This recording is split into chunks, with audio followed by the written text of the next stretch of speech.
அது என்னமோ தெரியல. அரசியல்ல வந்து சில வசனங்கள் வந்து ரொம்பவே மக்கள கவர்ந்துருக்குன்னு சொல்லலாம். என்ன வசனம்? சூப்பர் ஸ்டார் ரஜினிகாந்த் படத்துல, பாட்ஷா படத்துல ஒரு வசனம் சொல்லுவாரு பார்த்தீங்களா?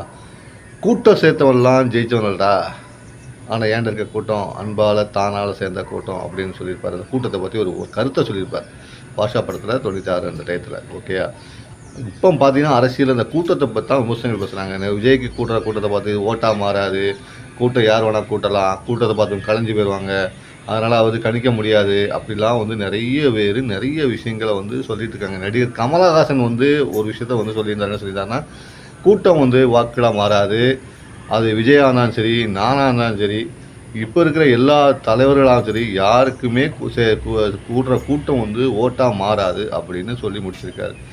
ஏன் இப்போ திடீர்னு கூட்டத்த பத்தி பேசுறாங்க அப்படின்னு பார்த்தீங்கன்னா, விஜய்க்கு வந்து கட்டுக்கடங்காத ஒரு கூட்டம். ஒரு இளைஞர் எழுச்சி கூட்டம்னு சொல்லலாம். அந்த மாதிரி அவர் போற இடங்கள்ல அவ்வளோ கூட்டங்கள் வந்து கூடிட்டு இருக்கு. டிவியில, நிகழ்ச்சியில நீங்கலாம் பார்த்துருப்பீங்க. எழுச்சியான கூட்டம். இந்த கூட்டம் உண்மையிலேயே வாக்கா மாறுச்சுன்னா, வேற லெவல்ல தான் இருக்கும். எப்படி பார்த்தா 25% கூட போயிரும். வந்த கூட்டத்தில 10% ஓட்டு போட்டா கூட அவருக்கு 12% ஓட்டு கூட கிடைக்கிற அளவுக்கு இருக்கு. ஏன்னா, ஒரு தொகுதிய மையப்படுத்தி பார்க்கும்போது, அதில 0.5 அளவுக்கு உள்ள கூட்டம் தான் அது.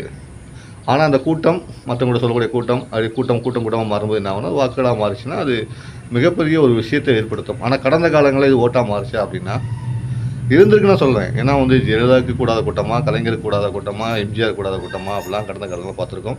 எம்ஜிஆரும் சில நேரங்கள்ல தோல்விய தழுவியிருக்காரு ஒரு சில டயங்கள்ல. அதையும் வரலாற்றில பார்த்துருக்கோம். அதேமாரி ஜெயலலிதாவும் மிகப்பெரிய தோல்விய தழுவியிருக்காங்க. அதையும் பார்த்துருக்கோம். ஸோ கருணாநிதியும் மிகப்பெரிய தோல்விய தழுவியிருக்காரு. அரசியல்ல வந்து கூட்டங்கள் கூடும். ஆனா வெற்றி வாய்ப்புகள்ங்கிறது மக்கள் குடுக்குற ஒரு அங்கீகாரம். அது அந்த நேரத்துல நடக்கக்கூடிய விஷயம். அதனால இந்த கூட்டம், ஓட்டம் மாறுமாங்கிறத பதிவு பண்ணுங்க. கூட்டம் அன்பால தானா சேர்ந்த கூட்டமா அப்படிங்கிறதையும் பதிவு பண்ணுங்க. தொடர்ந்து அரசியல் பேசுவோம். நான் உங்கள் பேனாச்சரகன்.